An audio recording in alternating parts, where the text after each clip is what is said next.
Assalamualaikum warahmatullahi wabarakatuh. Hai semua, perkenalkan nama saya Adria Dita Syahani dengan NIM 221910601017 dari kelas A dari Prodi Teknik Lingkungan.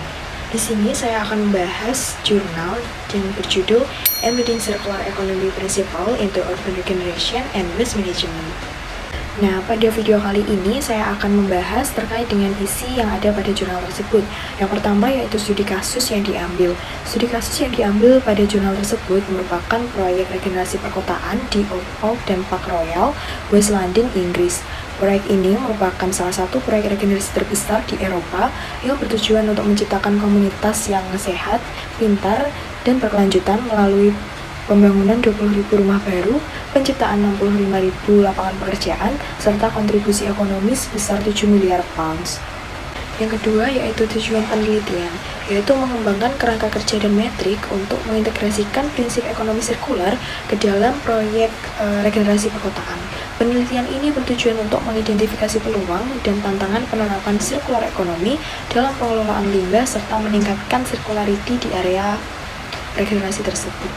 Selanjutnya yaitu metode yang digunakan untuk penelitian. Yang pertama ada Material Flow Analysis atau MFA yang digunakan untuk memetakan aliran sumber daya dan limbah di area regenerasi.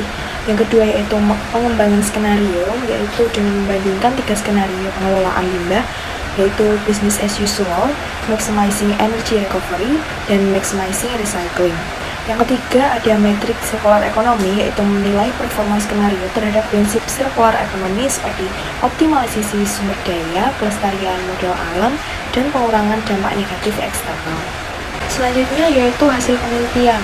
Pada skenario Maximizing Recycling menunjukkan keselarasan terbaik dengan prinsip circular economy dibandingkan dengan skenario lain dengan potensi pengurangan limbah tak terpakai hingga 9,27% serta peningkatan tingkat daur ulang menjadi 83,05%. Pada skenario Maximizing Energy Recovery menghasilkan lebih banyak energi terbarukan tetapi kurang optimal dalam pemulihan material dibandingkan skenario daur ulang. Pada metode MFA menunjukkan adanya potensi signifikan untuk meningkatkan daur ulang di semua jenis limbah, termasuk limbah rumah tangga, komersial, dan konstruksi.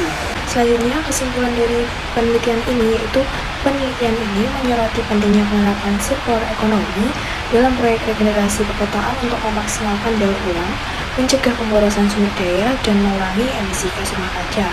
Skenario daur ulang yang memaksimalkan menunjukkan potensi terbesar untuk meningkatkan circularity serta memberikan panduan untuk perencanaan infrastruktur limbah di masa depan.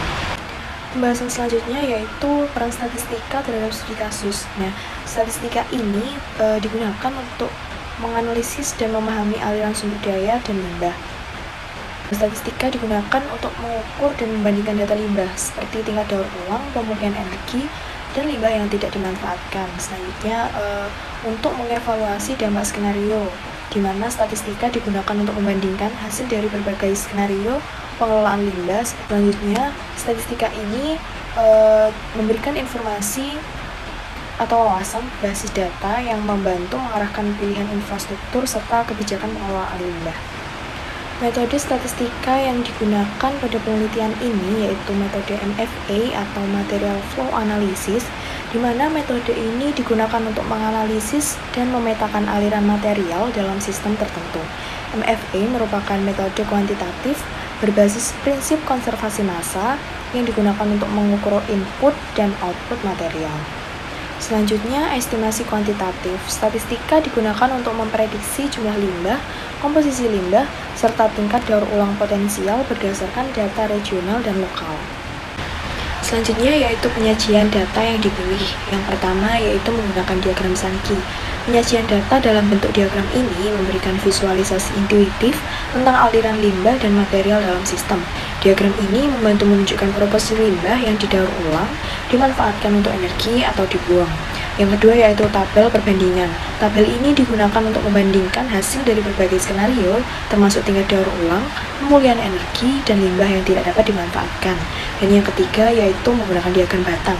Diagram ini digunakan untuk menunjukkan komposisi limbah berdasarkan kategorinya, misalnya limbah organik, plastik, atau logam, dan distribusi limbah dalam skenario yang berbeda.